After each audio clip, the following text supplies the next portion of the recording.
पश्चिम Asia में जंग के बीच में सरकार ने सर्वदलीय बैठक बुलाई है। शाम 5 बजे शुरू होने वाली सर्वदलीय बैठक की अध्यक्षता गृहमंत्री अमित शाह करेंगे। विदेश मंत्री एस जयशंकर समेत 5 से 6 मंत्री सरकार की तरफ से इस बैठक में शामिल होंगे। विदेश सचिव विक्रम मिस्री बैठक में पश्चिम एशिया के बिल्कुल ताजा हालात की ब्रीफिंग देंगे। तो बैठक होने वाली है, ताजा हालात पर चर्चा होगी और बैठक से पहले सत्ता पक्ष और विपक्ष के सांसद क्या कुछ कह रहे हैं वो भी आपको सुनाते हैं।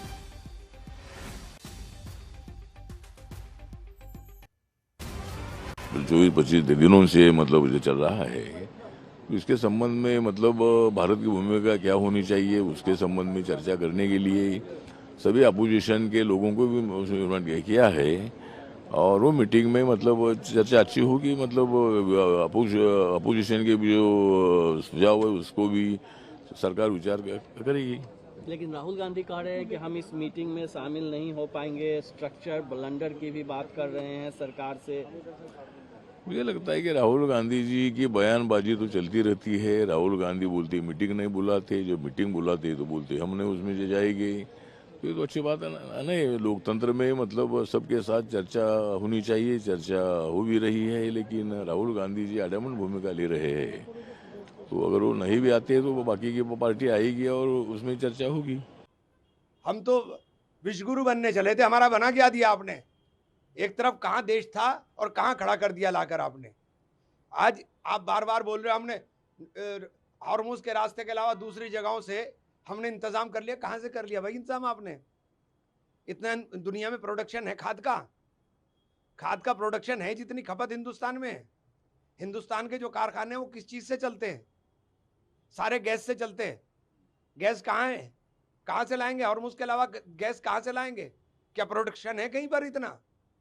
जिस तरह से सरकार और का रवैया रहा ईरान की तरह, जो हमारा हमेशा से दशकों से हमारा मित्र रहा है और जो व्यवहार रहा ईरान के साथ, मैं समझती हूँ आज उसी कारण हमें एलपीजी की समस्या से इस देश को जूझना पड़ रहा है। घर घर में समस्या आ रही है, लोगों को सिलेंडर नहीं मिल रहे हैं। महीने भर की बुकिंग के बावजूद भी लोगों को सिलेंडर आज नहीं मिल पा रहे। आज ऑल पार्टी मीटिंग भी है, क्या स्टैंड रहेगा? जाके देखेंगे सरकार क्या बात अपना पक्ष रखती है। विपक्ष पहले भी आरोप लगाता रहा है कि बहुत देरी से पहले तो सर्वदलीय बैठक बुलाई नहीं जानी चाहिए। युद्ध का 26वां दिन है और अब सर्वदलीय बैठक बुला रहे हैं। हमारे साथ हमारे संवाददाता हिमांशु इस खबर पर ज्यादा जानकारी के साथ जुड़ गए। हिमांशु, सरकार स्वाभाविक है पूरा पक्ष और पूरा सिनेरियो क्या है उसको बताएगी, लेकिन ऑपोजिशन किस रणनीति के साथ आएगा फिर?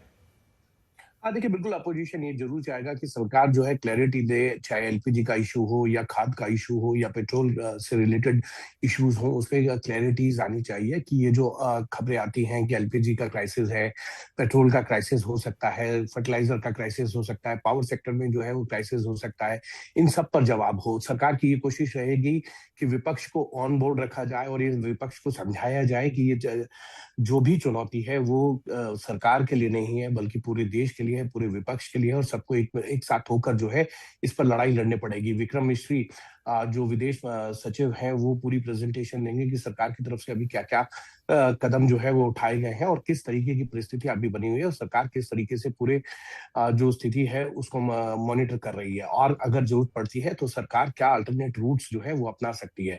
इसके साथ साथ विपक्ष का सहयोग भी मांगा जाएगा कि आप साथ में रहिए, किसी भी तरीके की कोई बयानबाजी नहीं होनी चाहिए जिससे कि ब्लैक मार्केटिंग और स्टॉक होल्डिंग करने वालों को जो है वो शेयर मिले और इन सब के खिलाफ भारत के अंदर सबको एक साथ मिलकर लड़ाई लड़नी चाहिए। ये विपक्ष की से मांग की जाएगी सरकार के द्वारा। बहुत शुक्रिया हिमांशु आपका इस तमाम जानकारी के लिए।